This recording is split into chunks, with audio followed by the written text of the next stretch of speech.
Now, sir, for the audience, because majority of our audience is people who want to make their career into finance.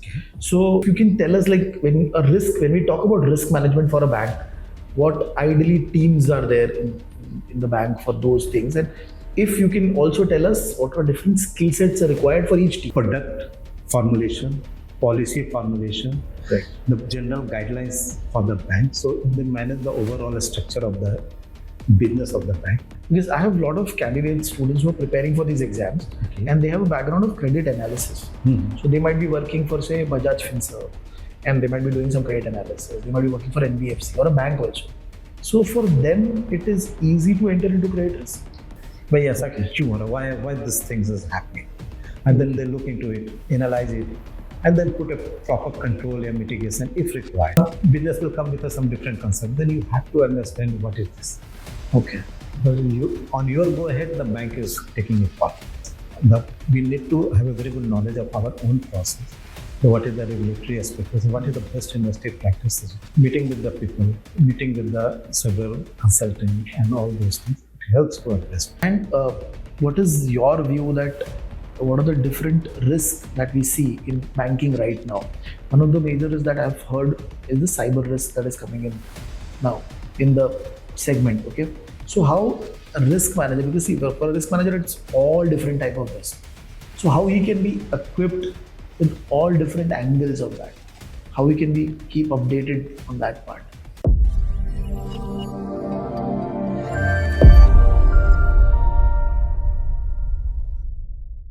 Hello guys, I hope everybody is doing good. Hi, this is Ganesh Nayak. I help finance professionals and students to excel in their career and become a better version of themselves. And I also help students to prepare for competitive exams in finance. Now today, as a part of that discussion, we have with us Saket sir. He has around 30 years of experience in banking. He has also seen the asset side and the liability side. And right now he's managing the overall risk management of bank. So Saket sir, first of all, thank you very much for taking our time and talking to us. For the audience, if you can give a brief of your journey till now, what all different teams you have worked into and what has been your overall experience. So thank you for calling me, and hello to everyone. So I started my career in a banking sector from branch banking. So I started with the very basic level at the branch banking. Okay. Then gradually I worked in for a loan department. Then the asset side, liability side. I also work in the operations. Okay. And I work across all the spectrum of the banking.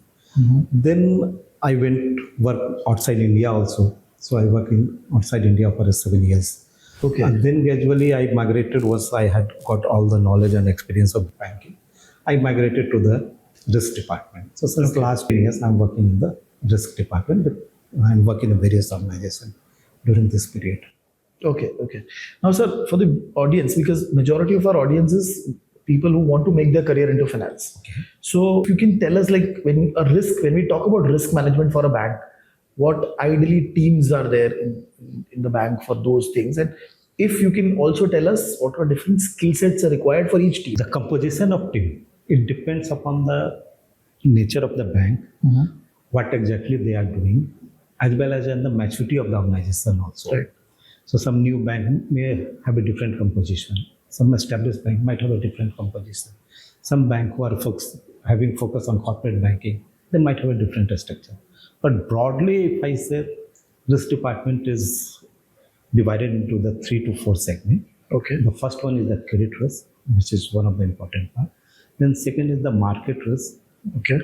Somewhere the market risk and the liquidity risk are together, somewhere it's separate. But it depends, as I said, depends upon the maturity and of the organization. Size of the bank also. Yeah, size of the bank also, very well.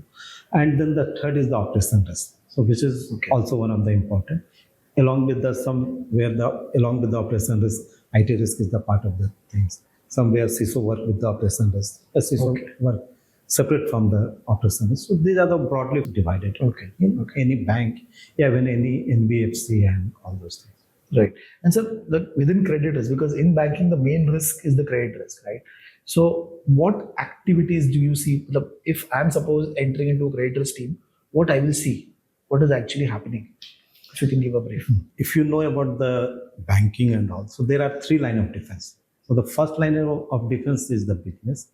Second line of defense, normally risk is considered as a second line of business, Right. along with the compliance. And the third is the audit. Yes. So as a second line of the business, risk is mainly responsible for product formulation, policy formulation, Right. the general guidelines for the bank. So they manage the overall structure of the business of the bank, how the bank is supposed to do the business, what controls supposed to be built, what are going to be the mitigants. So these are the major things in credit risk banker. Then the portfolio, how the portfolio is doing. They do the portfolio analysis, key risk indicator they build, risk appetite statement they build. So there are a lot of exciting things. And in credit risk, there are so many small things who are work for a different part of the risk. Okay. Okay. And if suppose somebody wants to enter into credit risk, what is the key skill set as per your understanding that he or she should have? So one thing I will say, whoever wants to come to the credit risk, they must have a knowledge of the credit. So if it's good if they already work in some bank in the first line of defense, because unless until you make your hand dirty, you can't understand what is the risk. Unless until you drive, you will not understand what is the risk in driving. Okay. So first they need to understand that, or after once they understand what is the credit, then they need to look the things from very analytical perspective. Okay. So they need to be very good in analysis and all those things. They should have brushed with the latest happening in those industries. They should have brushed with the RBI regulation about this industry. So these are the broad things.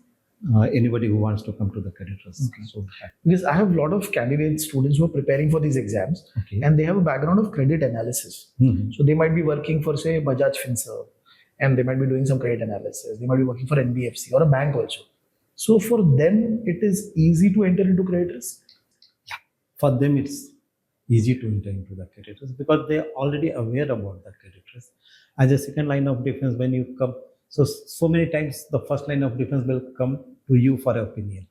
Unless until you are not aware of it, you don't have a master on the thing. Right. How are you going to give your opinion? And based on your opinion, people are going to take a call. A very important aspect of the credit risk, a risk department. Right.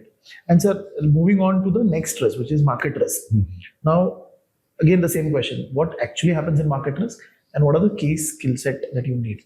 So what happened, a lot of your people are doing FRM and all those things. So they might be aware the fraud happens in Nick Listen or something. I'm just Nick Listen, Bearings Bank. Bearing Bank. So the fraud happened, and after that, this concept came dividing the treasury function into three parts. Front office, who does the deal, middle office, which is the market risk team, and in market risk, every bank call it's a different. Who report to CRO, it's independent from this, and then the third is the back office and all. So whenever a market risk's role is to put a various limit to the front desk, Right. Of course, it doesn't decide why the market risk themselves. It depends upon the discussion with the front office, the business target, the board view, risk appetite of the bank, and then they finally set up so many limits for the risk, for the front desk, for the portfolio. And based on those limits, they monitor that bank, the business is happening within those risk appetite or risk limit set by the bank. Okay. Okay. So that's they do. Apart from this, they are looking into the liquidity risk also. So whatever liquidity risk is happening in the bank, whether it's within the tolerance level or not. If it's not tolerance level, need to highlight to the management, to the board, and try to put up a control. This is from the treasury perspective, because treasury is the point where money will come in and it will be deployed basically. Yeah. Okay. Now, market risk and credit risk, banks have been looking at it seriously since the beginning, especially the credit risk. But now, after the crisis, liquidity risk has also become important, and operational risk has also become slightly important. So, what is happening in these two areas of bank? So, liquidity risk is also a lot of focus in nowadays. And normally it is being said any bank is going to fail, not because of the credit risk, because of the liquidity risk. Because it's going to kill you. You may be solvent, but you may not be able to repay your debtor. So that's the liquidity. Bank are now, RBI has also come with the Basel, come with the guideline. RBI follow those guidelines for the liquidity risk. LCR and SFR concept came into the picture. Right. A lot of modification is coming into this. So this, all those data preparation, analysis of the various liquidity position, Right. bucketing of the liquidity. Uh-huh. These all things are taken care by the liquidity risk, and Okay. liquidity risk is very inherent with the banking business. Right. Okay. So it's going to be there because we normally what happens, what is the business? My business is to take a deposit from someone Right. and give it to somebody else. So when I take deposit from someone, I don't know how many months is going to be with me. So a customer can come anytime to ask them. But when I lend it to the client, then I have given say 5 years. My deposit is for 2 years. Automatically the liquidity risk come into the picture. Right. So this is the first risk come into the bank. Okay. Asset liability management. Asset liability management. Yes. This is the very first challenge comes to the bank. Right. And bank were not very careful in the past, but now it's become very focused area. Okay. And when we talk about operation risk, so is it actually very big for banks right now? Because there have been frauds that have happened or process lapse. So is it so big as compared to what we see for credit or market generally? Yes. So operational risk is a very negligent baby in this. But whatever risk happens, credit risk and market risk, there is some element of the operational failure. If something happened, my dealer did some mistake, and because of that, my market risk happens. But there is operational risk involved into it. So it's all are very interrelated, and operational risk is also very inherent. Because when people will work, mistake will happen. Right. Then how are you going to fix those things? So operational risk is also very important. Right now, the resilience and everything also come into the picture.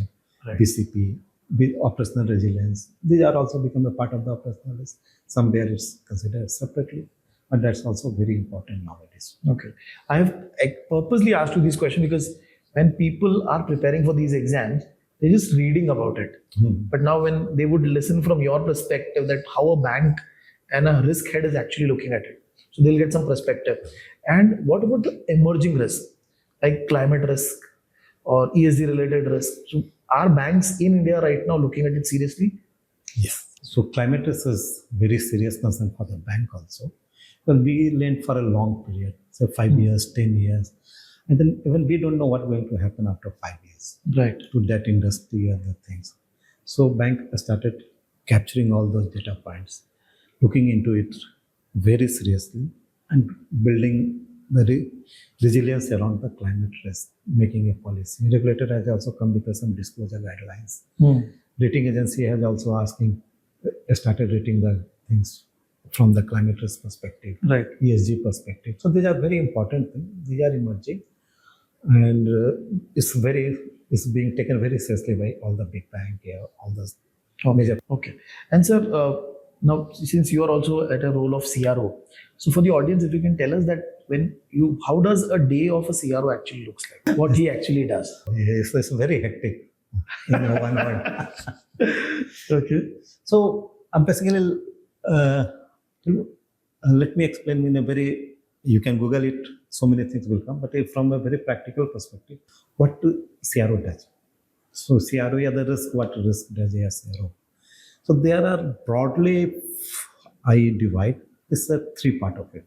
Okay. So part one is the strategic work, where CRO being a part of the senior management, look into what are the future plan for the bank, how bank is going to meet them, what are the risks going to come, how the bank is going to plan capital, what are the capital requirements going to come for all those things. Right. So this is one of the things, the first job of the CRO.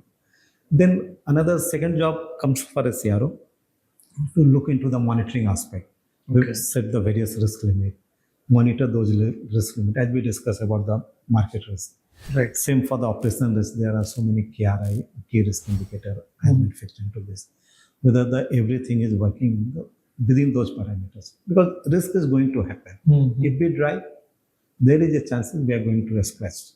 My car is going to scratch.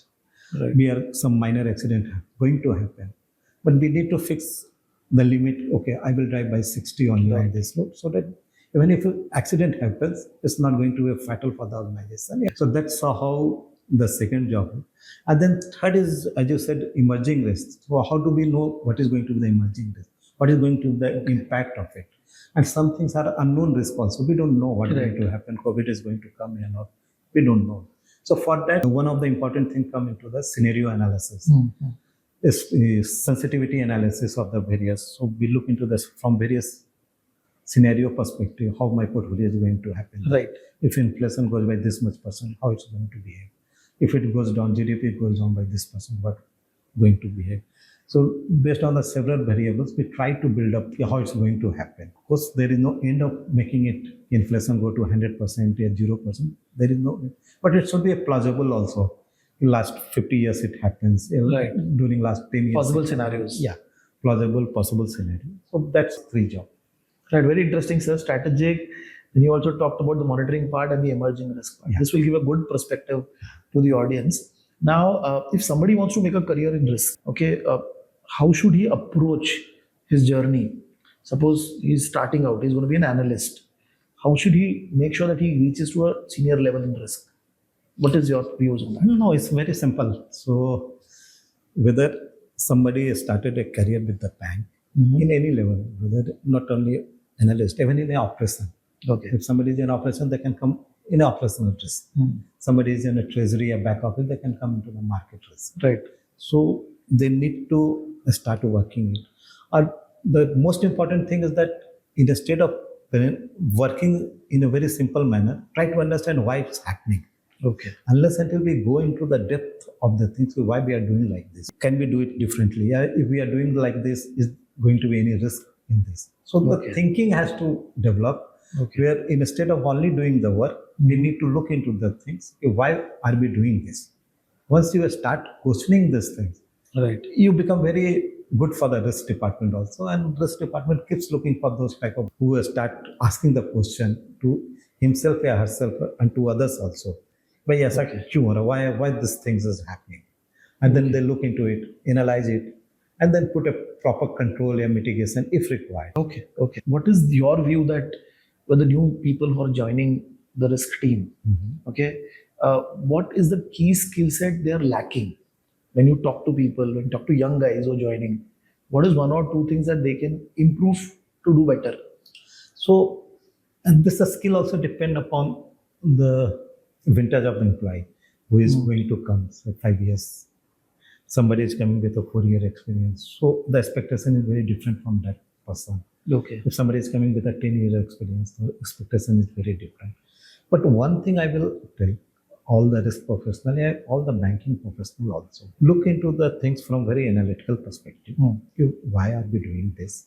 And read all those RBI guidelines related with this. Basel guidelines, enhance your knowledge with whatever sources it comes. Right.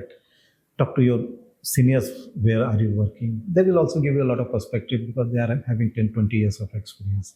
So if you talk to them, they will explain you why this is happening and try to understand the things. Asking the question is very important, which on the interview, what I observed, sometimes people are doing so many things. They are issuing LCs, working the LC. And recently, I was part of the interview panel, so looking for a senior position. They were doing the LC, but when we asked why we are doing this, why can't we do like this? Then he started fumbling. Okay. So that's where. So conceptually, things has to be clear. Very clear. Okay.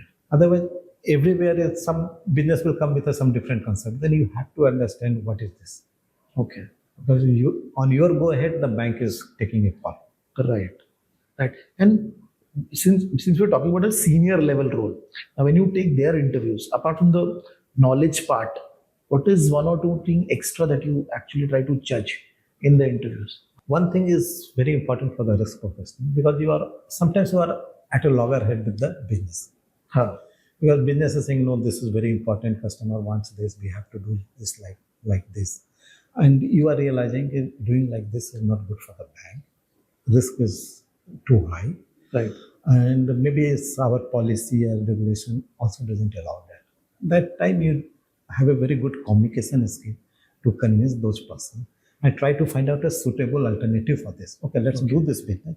But how can we do that within our risk appetite, within our risk tolerance, keeping the RBI guidelines into the view, keeping our own policy into the view.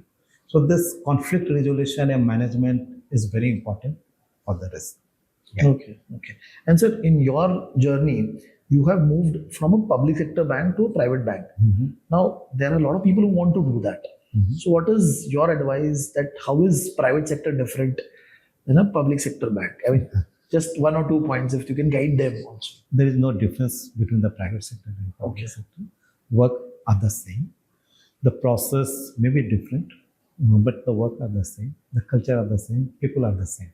So there is absolutely no reason, no worry not to move. If you want to move and got a good opportunity, nothing harm into doing this. Okay. So, in your journey, has there been any mentor that has given you an advice and that has helped you in your career? A lot of people. So as I said, talk to the boss because the bosses are very good mentor. Most of the time we don't talk to the boss. Either afraid, irritated, he is giving so much of work, asking me to sit late. Because I remember once I wanted to understand about the forex business. That time I was not familiar with the forex business. So that my boss said, sit after 7 o'clock only. I will tell you. But till 7, I'm very busy. I said, it's fine. So if I want to learn, then I have to plan according to him. Right. So then I thought, okay, fine. By 7, I will finish my work. Then we'll sit with him and look into his work, how he's doing. So that's the bosses are very good resources for the knowledge. And then the peer also. If you are working in a credit risk and somebody is working in operational risk, talking to them, they will help you with the several operational risks. So talking, trying to learn from whoever comes to your life. Okay. And what is your view that what are the different risks that we see in banking right now? One of the major is that I've heard is the cyber risk that is coming in now in the segment. Okay. So how a risk manager, because see, for a risk manager, it's all different type of risk. So how he can be equipped with all different angles of that? How he can be keep updated on that part from your experience? So there are the two parts of this. The risk, the new risk, as you rightly said, new risk is coming. So there is nothing called new risk. As the society evolves, business evolves, the same risk comes with a different name. Like cyber risk is coming right now. Previously, it used to be somebody doing a fraud physically with one person each other. Now it's coming through the cyber. So cyber risk is coming. But to keep abreast of all those things, we need to have a very good knowledge of our own process. What is the regulatory aspect? What is the best industry practices? Meeting with the people, meeting with the several consultants and all those things. It helps to abreast ourselves. Okay. And what is your view on automation or the fintech part, which is now coming in the banks now, or the AI part? So, as a risk professional, how much important it is for you to learn these skill set, and from your experience, what they can learn. So fintech is a part now. So now we are calling it a fintech. After some time, it will become as a bank only. So a skill set fintech is very important. We need to understand how they are working. What exactly they did. They just copied whatever bank were doing in a manual setup. They just automated all those things with a more data point because they were doing with the system, AI. So it's become very fast, very accurate also. So these things, bank are also adopting those things. Now bank are also focusing on AI and all those aspects, Right. so that the decision making can be fast. We can avoid the operational risk mistake in making the decision. Okay. And also the cost come down. Right. And we have seen, or we basically also tell students that you should learn Python, you should learn R or Power BI, these new skill set. So banks are now moving towards that. Am I correct on that? Yeah, you are right. So bank are moving with the BI, Python, because data has increased. Right. Working on Excel is very cumbersome now. So these things help to make in a presentable format, make sense of the data, what is data is telling. Right. Because when we go for with analysis with the board or anyone, if we go and say people will not accept, there are always priorities to the business also. Right. So when you go with the data and when data says something, the people accept it. And you are seeing that the new guys who are coming into risk, they are equipped with these skills now. There is a gap. We have to ask the people, don't do in Excel, learn Python. Bank has also a scheme to make you learn and reimburse the fee also. But somehow what I observed after 5-6 years of the job, people stop learning the skills and they become too busy with the life. That's also one of the things. Morning 9 to 10, 9 to 7, the work, then the traveling. But still, my suggestion is that use the weekend to at least 2 hours, 3 hours to learn those skills. Right. That is a life-saving skill. Of course, after AI, we don't know how it's going to happen. So many things the AI will do. But still, we need to learn from the AI. Right. Interesting. Now, one final question, sir. Yeah. Before the podcast, you were talking about hiring. So the question that I was asking you, okay, what is the current state of hiring in the market? And you said there are jobs, but the skill set. Yeah. So if you can give us some more insight on that, what is your view that how that gap is still there, and what is the way people can actually work towards? So, the one of the things about the people, I will share my recent experience with somebody. My team was hiring for an analyst job with a 7 to 10 years of experience. So he said, then I asked what happened. He said we were not able to close that vacancy. So I asked what's the reason. He said, we asked the question. Well, don't ask too many questions. So he said, no, I just asked what is going in the industry. Have you read any RBI circular during last 1 month about this credit risk? Okay. So the candidate who was having 7-8 years, and when they are coming for interview, they got the JD. JD is saying that you aware of the RBI regulation. At least at that moment of time, you read before coming to the interview. Okay, fine, you have not read it. But at least when you are coming with a JD, you already have. Then you read. Okay. It shows the intent. The idea is that within 1 year, when I'm saying this is a shortcut, but within 1 year, 1 month, here, 1 week, you are not going to learn anything. But at least you got the idea. And it shows intent that once you come to the organization, you will learn. Okay. And hiring is very important for the organization. And sometimes if you hire some person who is not fit for the job, then it becomes difficult for the organization also. But normally, organizations don't go for firing and all those things. Right. Then it becomes a problem for the organization also, for that person also. So my suggestion to all those persons who are appearing for, read JD carefully and check all the points written in the JD. Are you really able to understand all those things? If not, at least Google it, all those things. Okay. At least you should be able to speak something on that. Right. The interview happens for 5 to 10 minutes. We are going for operational risk, and somebody asks, what is operational? What is the definition of operational risk? If we are not able to respond it quickly, convincingly, then the interviewer will think, what to do now. Okay. Interesting, sir. I mean, this conversation is going to be really, really helpful. Thank you. And thank you very much for taking out time. And I know you have traveled a lot for today's session.